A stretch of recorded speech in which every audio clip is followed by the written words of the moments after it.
Fanny cared. She cared about the way things looked. She took pains with herself and with her house. Now, Fanny lived before people took to planting grass in their front yard, so the front yard was all just dirt.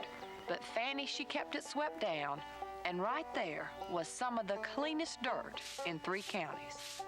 They tell me that she was tall, proud, slim, and not too terribly attractive.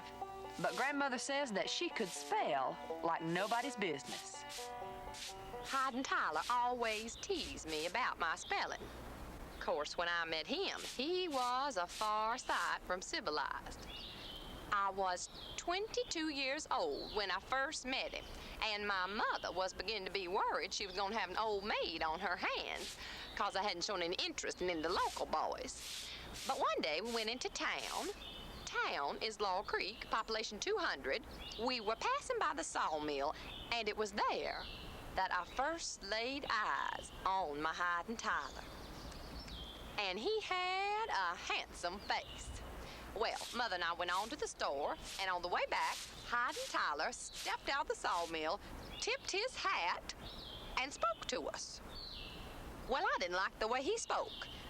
And then I began to notice that his appearance was altogether untidy.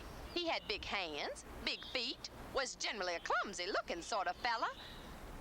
But he had a handsome face. And even though he was not yet 40, his hair was as white as snow.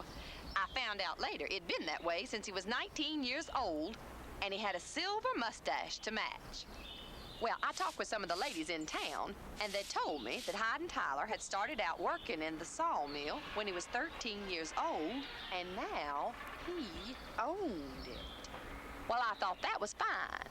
So I decided that it was my duty, as a Christian, to invite the man over for Sunday dinner, to see if I could help to culturize him, because from what I'd seen, Hyde and Tyler needed all the culture he could get. I invited Hyde and Tyler over for Sunday dinner, and Mother and I laid a fine table. We had fried chicken and lima beans, yams and creases.